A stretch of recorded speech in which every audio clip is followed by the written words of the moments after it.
Good afternoon, welcome to VANIK-IAS. We'll start discussing current affairs of 14 July, and first question is about government policies, that is about 15th GST Council.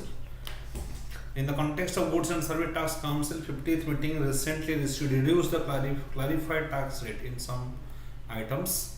It is 50th meeting, remember, it is 50th meeting of GST Council. What are the changes in GST rates?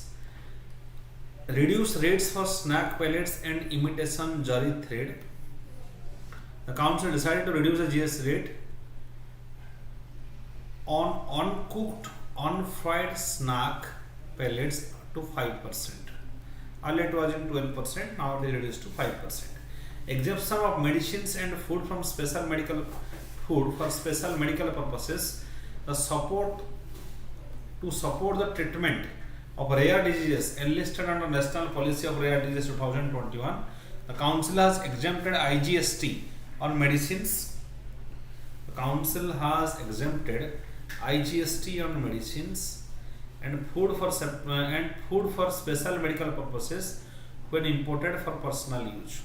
So, when imported for personal use, medicines and food for special medical purposes, they are exempted from IGST. IGST exemption also granted to dinutuximab, the Qarziba medicine, when imported for personal use. So this particular medicine is also imported, on casinos, race course and online gaming. The council decided to impose 28% GST on the entire transaction value on the case of online gaming, horse racing and casinos. The huge amount of tax rate, that is the highest tax rate of 28%, that is the luxury tax rate of 28% is imposed on race courses, casinos and online gaming. That's why suddenly the market crashed on the share market of online gaming has reduced, right? And government is expected to get around 10,000 crores of revenue by imposing this 28% of GST.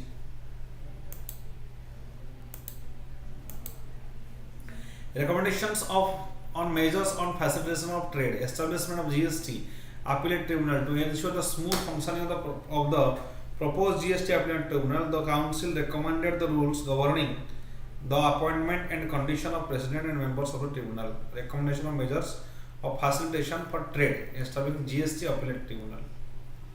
Yes, there will be establishment of GST appellate tribunal. Why? To smooth functioning of proposed GST appellate tribunal, Council recommended the rules of governing and appointed conditions of the president and members of the tribunal. So, Council has recommended the rules for GST facilitation of trade, establishment of GST appellate tribunal for facilitation of trade. GST network under ED. Many states have raised concern about bringing the GST network under the purview of Enforcement Directorate on the purview of Prevention of Money Laundering Act.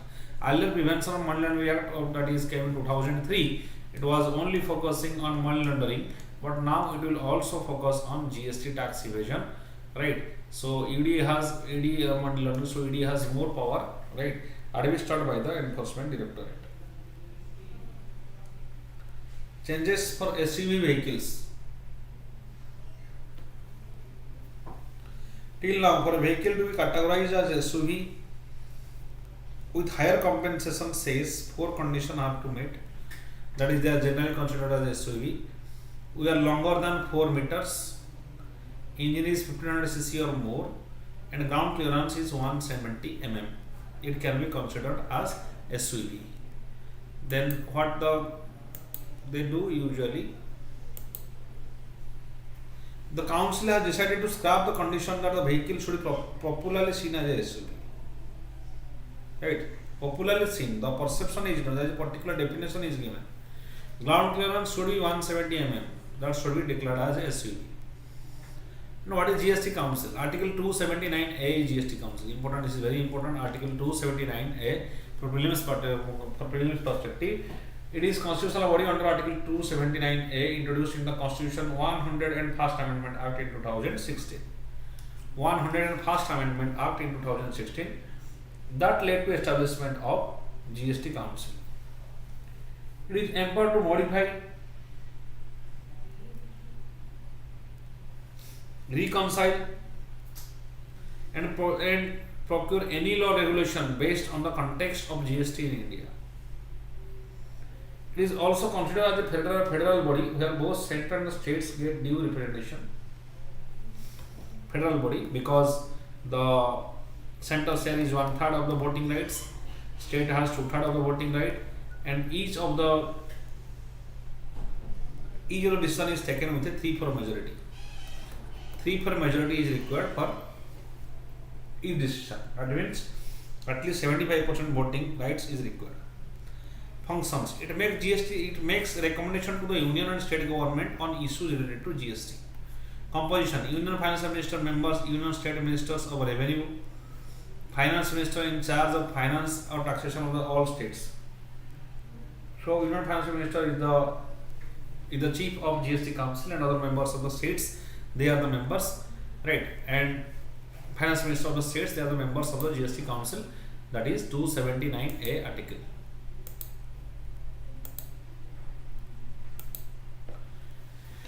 Every decision of GST Council shall be taken at a meeting by majority not less than 3/4 of the weighted votes of the members present and voting. So decision is taken with 3/4 majority. Okay.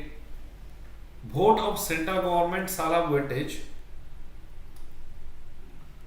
Vote of central government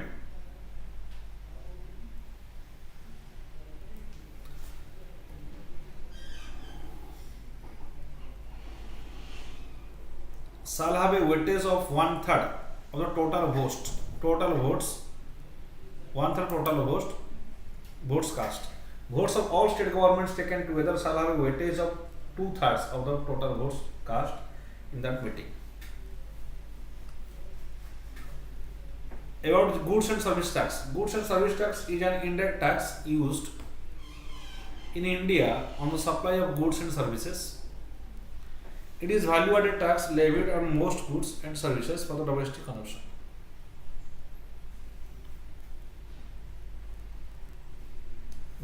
It is value-added tax levied on most of the goods for domestic consumption, especially indirect tax. It was launched in 2017. Comprehensive indirect tax in the country. It is a comprehensive multi-stage destination-based tax. That means the tax is imposed on the end user, the end consumer.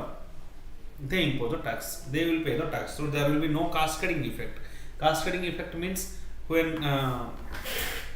the meaning of cascading effect means tax on tax, right? For example, suppose there is 10 rupees and tax is imposed 12 rupees. So now tax on imposed on 12 rupees. This is called as cascading effect. And the various tax evasion occurs because of the earlier method. That's why the simplified version, a single tax, that is GST, is imposed on or a particular good. Comprehensive because it is assumed all the indirect taxes except a few state taxes, like for example alcohol or petrol. In those cases GST has not included alcohol or petrol. So that's why it is paid by consumers, and it is remitted to the government through the business selling the goods and services. Paid by the consumers, and it is remitted to the government by the businesses selling goods and services. Okay. They will file the GST.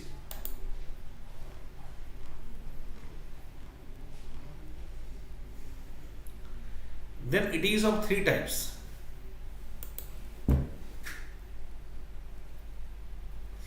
Central GST to be levied by the center, SGST to be levied by the states, IGST to be levied by the interstate supplies of goods and services.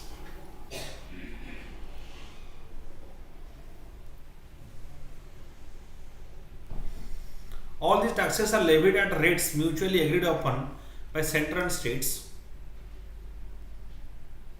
Governance. The GST Council is headed by Union Finance Minister, is the governing and key decision making body for the GST.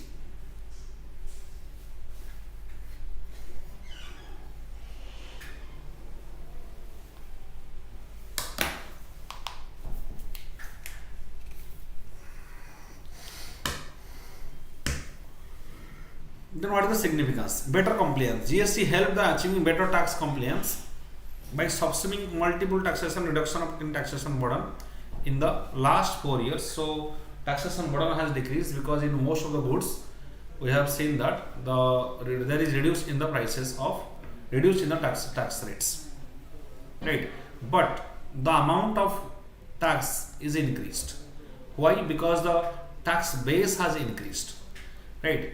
The number of people who are paying taxes has become more, and also number of goods on which tax is imposed has become more. That's why GST collection is highest ever, right? Next, automated tax ecosystem. It helped the country in transitioning into an automated indirect tax ecosystem, from electronic compliances, generation of e-invoices, to tracking movement goods through e-way bill. Everything is now online. So now everything is by e-way bill, and now the ecosystem indirect tax regime, everything is now digitized. So when a particular thing we going to digitize, then it is then the tax is very less. Everything is now online.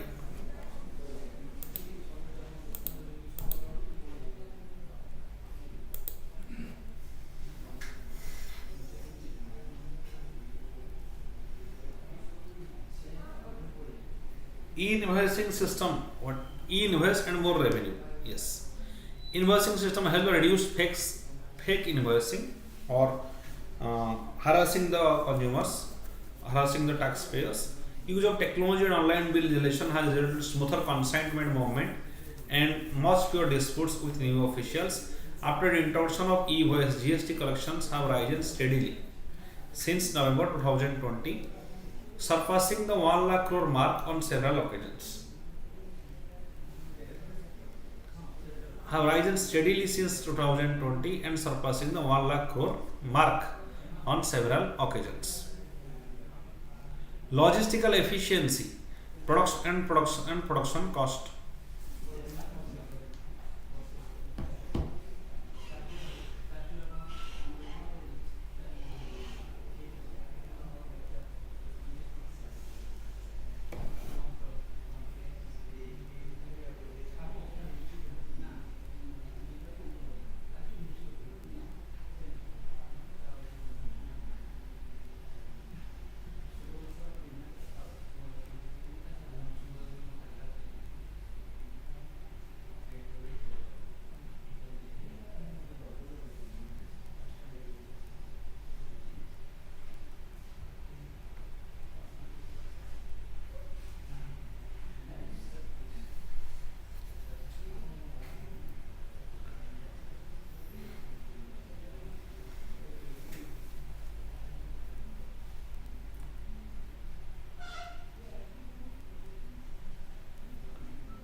Logistical efficiency, production cost cut. Another major achievement of this regime is the fact that over 50% logistic effort and the time is saved, since GST has ensured the removal of multiple checkpoints and permits on the state border points. So logistical efficiency. So there is better transportation.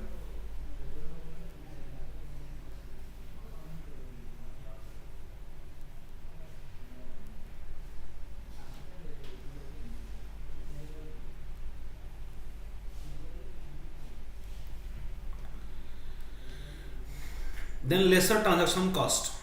After the introduction of GST, there has been significant reduction in transaction costs. Reduction has been huge breakthrough in the interstate movement of products, so transaction cost has reduced and contributes a single national unified market for business. So it has become simplified. Now, indirect tax systems, we have two types of tax systems: the direct tax system and indirect tax system. And indirect tax system has been simplified because of the GST. Then there is cooperative federalism. The customs and portals are linked to the GST portal for credit availing of the import constitution of the GST. Ensures central-state partnership in decision-making process. It ensures cooperative federalism to be its major form.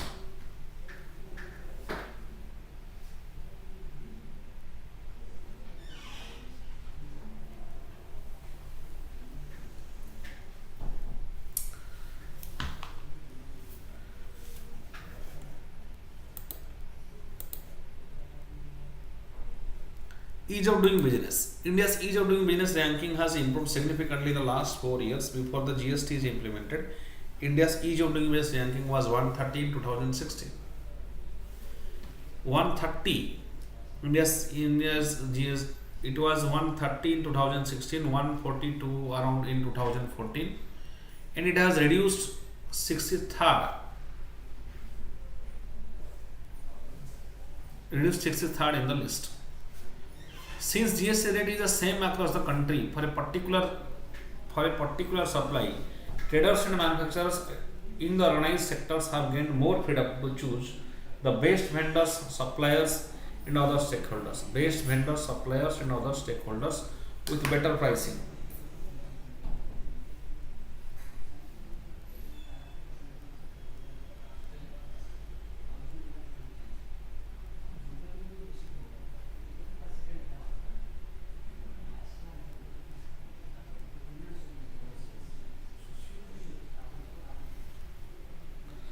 Improved competitiveness. GST has improved competitiveness in domestic industries and international market by removing hidden and embedded taxes. Many hidden taxes that all are abolished. It is simplified in a single tax system.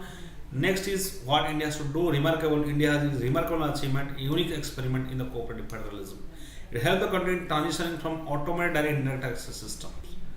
So it has automated indirect tax systems. What is digitized, and there is few human involvement, and there is directly the physical tax. The tax authorities are doing the work online. GST gave a major boost to the Make in India initiative of the government and India by making goods and services produced in India competitive in the national as well as international market.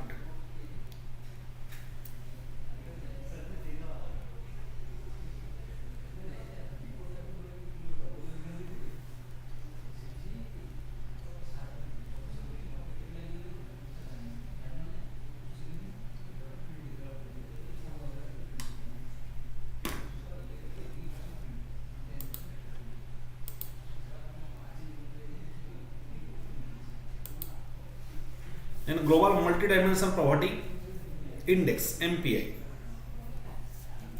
Recently, Global Multidimensional Poverty Index 2023 has been released. About this is jointly published by Human Development Report Office (SDRO) and United Nations Development Programme of Oxford Poverty and Human Development Initiative at the University of Oxford in 2010.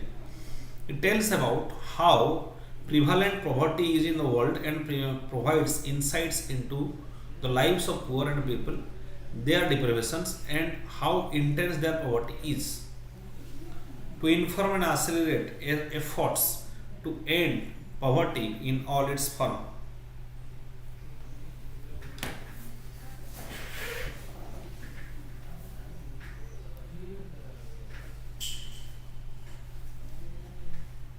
It compiles data from 110 developing countries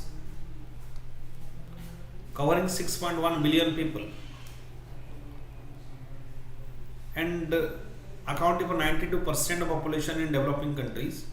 It offers key perspective on SDGs, that is to overcome the greatest global challenge, ending poverty in all its forms.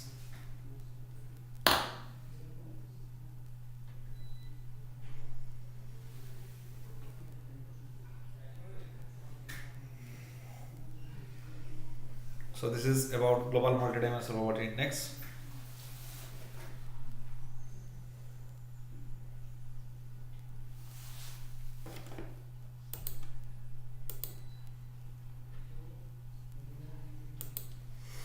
So it depends on various parameters, that is health, nutrition, child mortality, school share, years of schooling, school attendance, then living standards, cooking, fuel, sanitation, drinking water, electricity, housing, assets.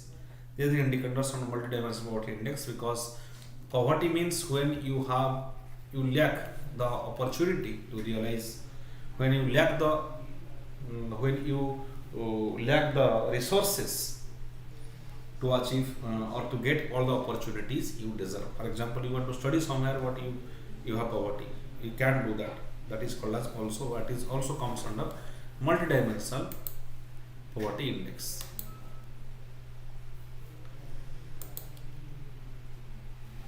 Next is 543 million out of 1.1 billion poor people. Half of the all poor people are live in sub-Saharan Africa. So sub-Saharan Africa is one of the major region where we have seen multidimensional poverty. And around 380 South Asia, around 389 million people are coming under South Asia. 730 million, nearly 2/3 of all the people are coming for middle income countries and low income countries.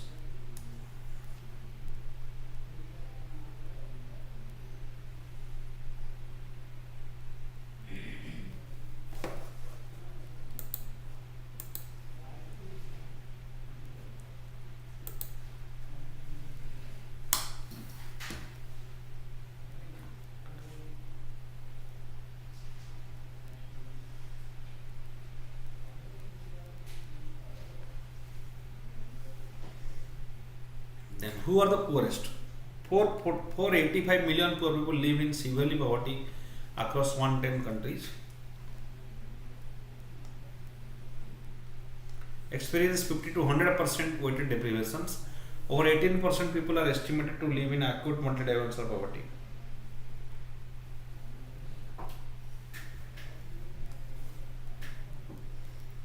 $99 million poor people experience deprivations in all the three dimensions of weighted deprivations. 10 million of 12 million poor people with the highest deprivation scores live in sub-Saharan Africa.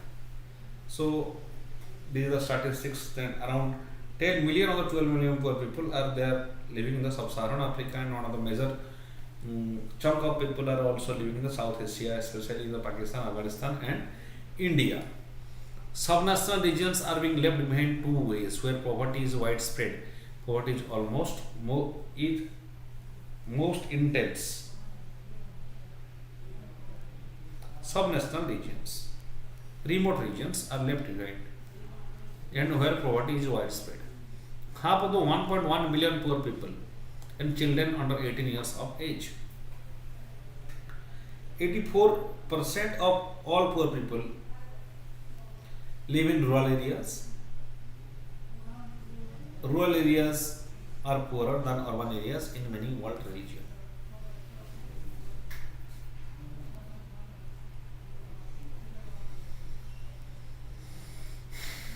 %84% of all poor people live in rural areas.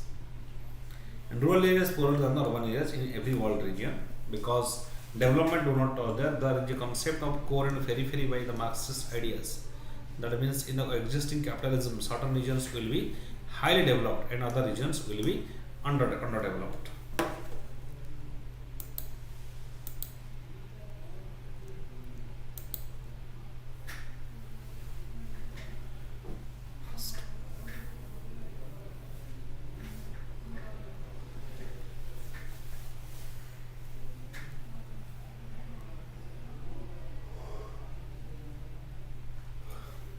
What deprivation do poor people experience? 824.99 million out of 1.1 billion poor people do not have adequate sanitation. And sanitation causes 40% of the diseases. Of non-communicable diseases, 40% of communicable diseases are because of lack of sanitation. 600 million poor people live in the person who undernourished under household. In India, more than 30% of children are malnourished. More than 55% of women are suffering from anemia. So there is acute malnutrition that exists in the Indian population, and 25% men are suffering from anemia.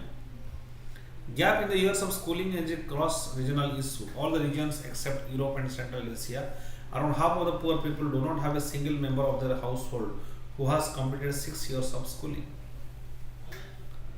Half of the poor people, around half of the poor people do not have a single member in their household who has completed 6 years of schooling. In 42 of 61 countries, more people live in multidimensional poverty.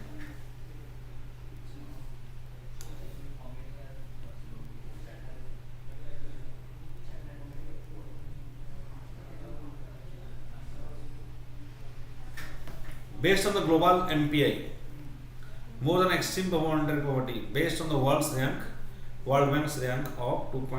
That is yes 2.15 dollar a day measure. Okay, 2.15 dollar a day. If a particular person is not earning,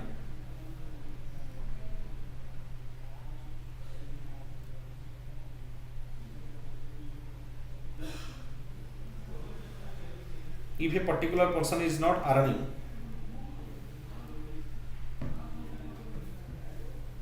$2.5 a day, $3.15 a day, then he can be called as poor.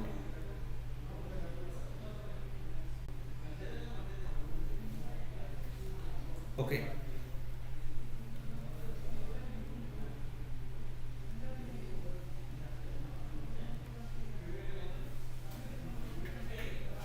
(72 out of 81 countries covering all over 5 billion people experience a significant absolute reduction in MPI value during at least one period, but nearly all data from before the COVID-19 pandemic are from before the COVID-19 pandemic. So that's why, yes, covering all 5 billion people, significant absolute reduction in the multi-dimensional poverty index. So gradually, because of the development of various initiatives, the collaboration of the multilateral institutions and non-governmental associations, civil society, there is reduction in the multi-dimensional poverty, and in around 72 out of the 81 countries.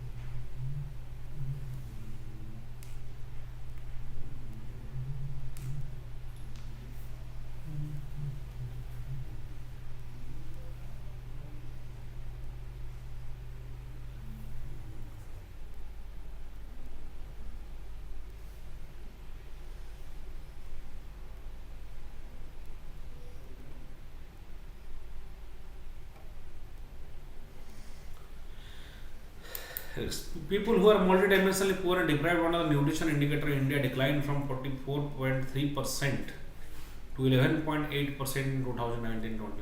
This is the, yes, multidimensional poor. They are declined from 44.3% in 2006 to 11.8% in 2019-1, and child mortality fell from 4.15% to 1.5%. Child mortality, that is children below 5 years of age who die. Depriving cooking fuel fell from 52.9% to 13.9%, and those deprived sanitation fell from 50.4% to 11.3% in sanitation in 2021.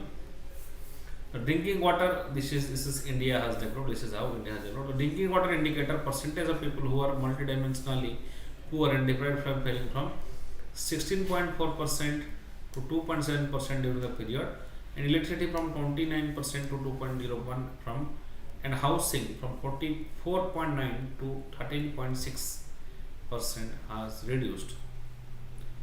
The poor states and the groups including children, people and in the disadvantaged caste groups are the fastest absolute progress.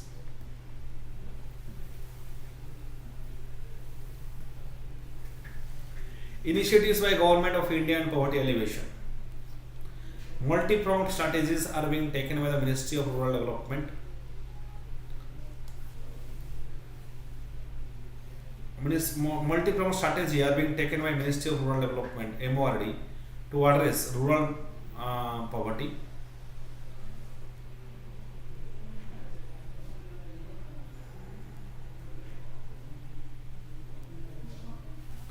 Mahatma Gandhi National Rural Employment Guarantee Scheme, that is MGNREGS, Deen Dayal Upadhyaya Yojana, National Urban Rural Livelihood Mission,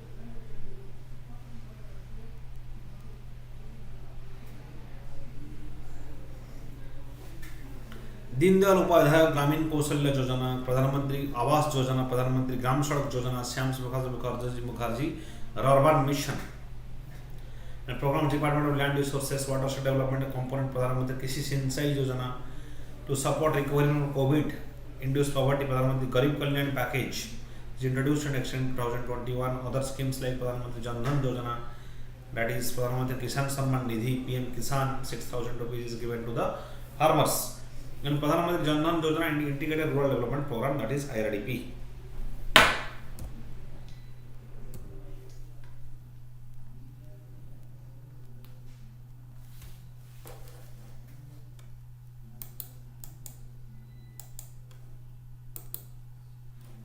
Just a second.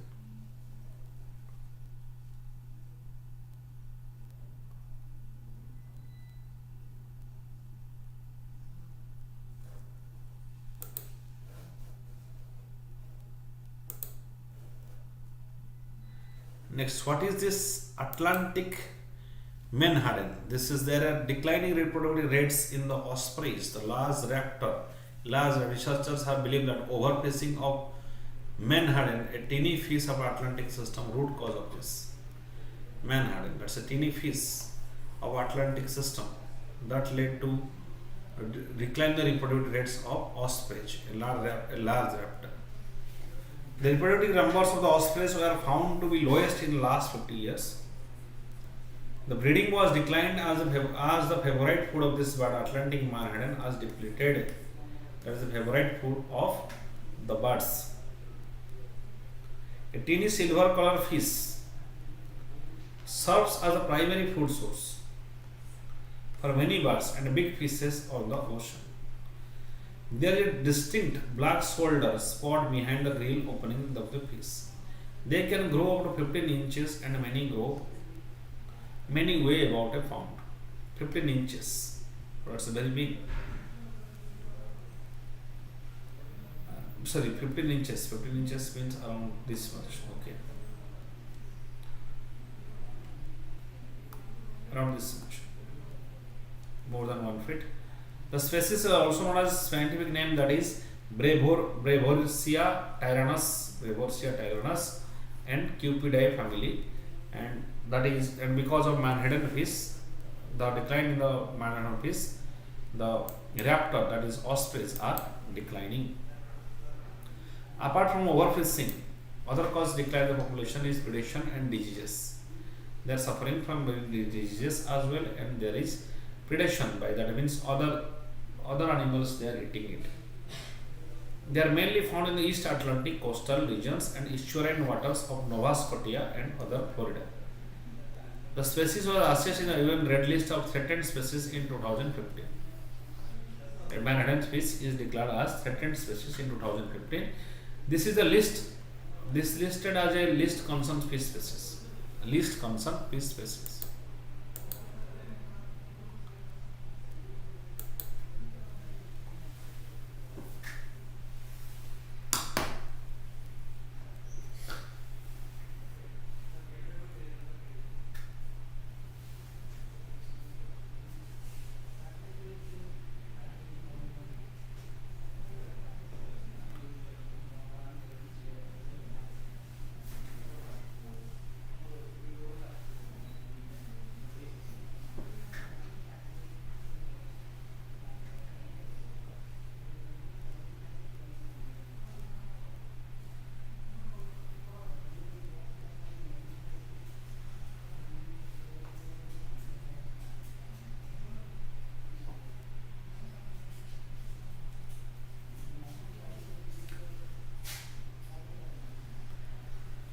Recently, Union Minister of Ports, Shipping and Waterways inaugurated the Indigenous Differential Global Navigation Satellite System DGNSS Sagar Sampark.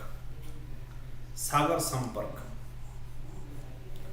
It is an Indigenous Differential Global Navigation Satellite System DGNSS.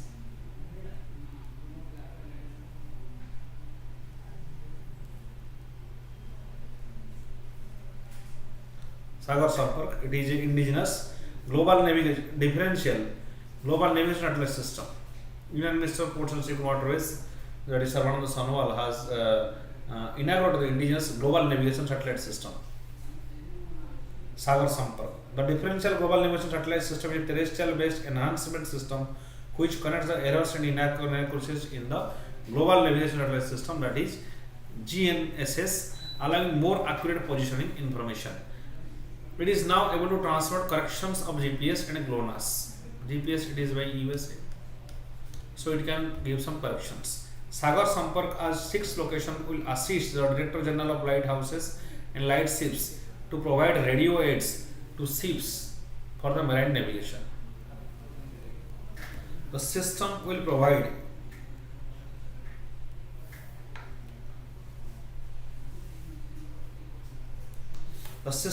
accurate information to the ships for sail navigation and will reduce the risk of collisions, grounding, accidents at the port and the harbour areas.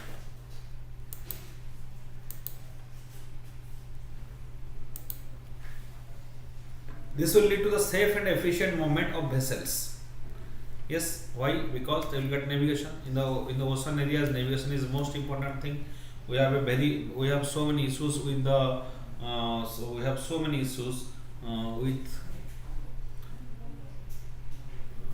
with Sri Lanka because of the and Pakistan because of the trespassing of the fishermen communities of each country, and the navigation by IRNSS, also Indian Regional Navigation Satellite System, and that is NAVIC, NAVIC, that is the navigation of Indian constellation.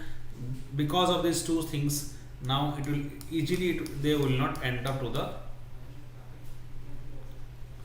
The error correction accuracy has been improved from 5 to 10 meters to less than 5 meters from 100 nautical miles from the Indian coastlines. It will significantly improve the accuracy of GPS positioning and reduces errors caused by atmospheric interferences, satellite clock drift and other factors. This will lead to safe and efficient movement of vessels.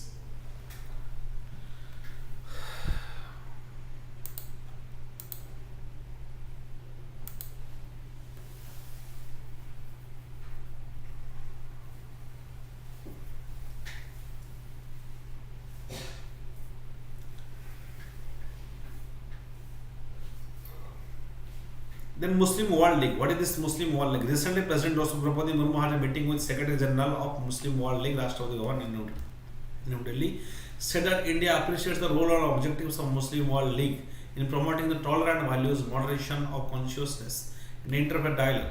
India is a country with the second largest population of Muslims in the world. Muslims World League is an international non-governmental organization, NGOs, established in 1962. It's an NGO.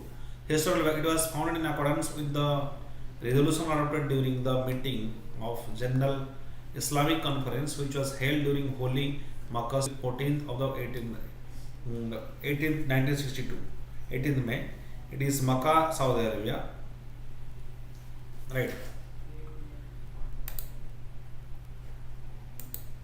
Objective of Muslim World League. It was introduce Islam and its tolerant values as presented in Holy Quran and Sunnah. Consider the concept of centrism and moderation the consciousness of the Muslim Ummah. Ummah is a community of believers bound together with the common purpose, that is to worship God, and common goal to advance the cause of Islam, that is Ummah. So that means the religious leaders are called as Ummas. Strive to tackle the resolve issues facing the Muslims Ummah and what are faces causing the conflict and discord. The emphasis of civilization approachment and spread of culture of dialogue. Give importance to Muslim minorities and their issues to solve them within the constitution and regulation of the constitution.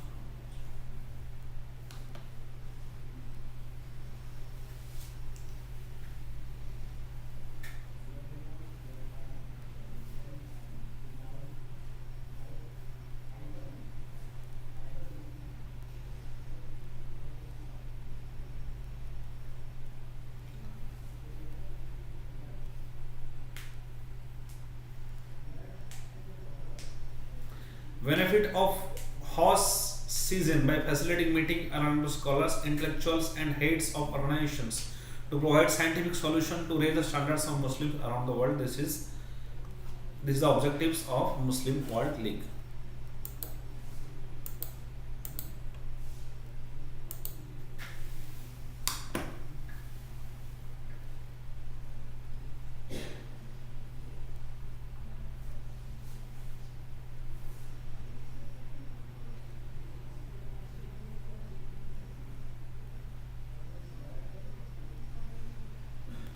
has annual Islamic pilgrimage to Mecca, Saudi Arabia, and holiest city for Muslims. Preserve the Islamic identity of Ummah, strengthen its status of the world, and make it more united. The United Nations Organization observer in consultative status with the Economic and Social Council, and it's ECOSOC. Organization of Islamic Cooperation observe the status and attendance of all meeting and conferences.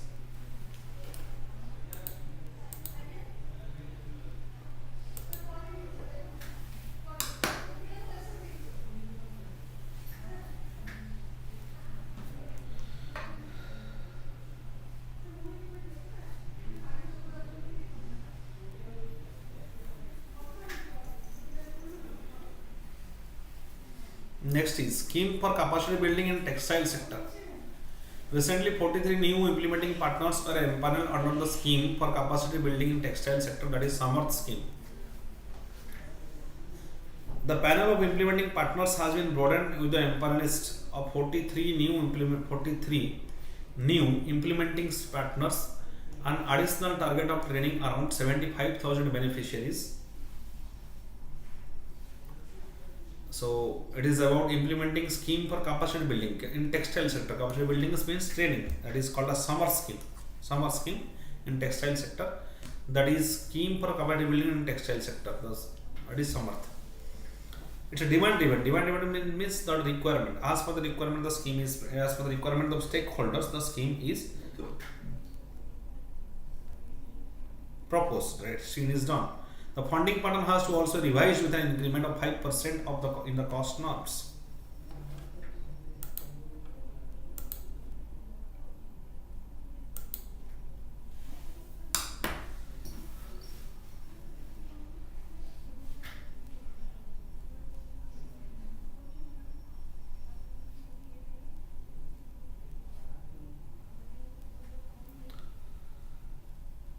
The scheme aims to incentivize the supplement of the efforts of industry in creating jobs and organize textile in related sector. In addition to the entry-level skilling, a special provision for upskilling, reskilling program has also been upskilling. Upskilling means those people who are already skilled, now they will upskill for the development in their own sector. Improving the productivity of the existing apparel and garmenting segments, because apparel and garmenting segment, textile sector, they provides maximum employment after agriculture, right? Agriculture, textile sector is the second largest. That's why Gandhiji was promoting the khadi. It seeks to provide demand-driven and placement-oriented national skills qualification. Placement-oriented because because we cannot provide everybody job by education. That's why we use skills. The scheme has spread in 28 states and 6 union territories of the country. All section society, including SCs and STs, so it is all the marginalized section society. That's why it is promoting some social inclusion. Out of the skilling target, 4.7 lakh beneficiaries allocated so far. 1.88 lakh beneficiaries have been provided training.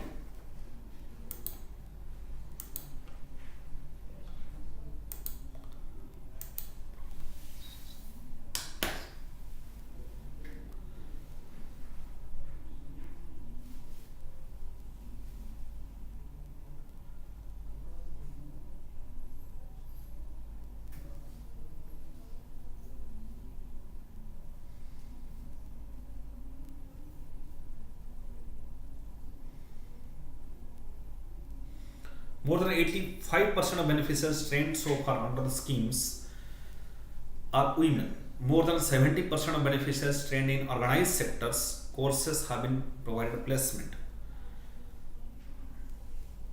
To ensure steady supply of skilled manpower in labor intensive sector, right? Textile sector is labor intensive, so steady supply of skilled manpower and also demand driven skills and what is required, right?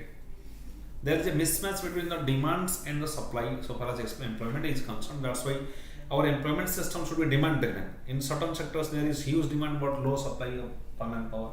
In certain sectors there is not demand but high excessive. For example, agriculture, there is we see as the excess amount of employment, that is called a disguised unemployment.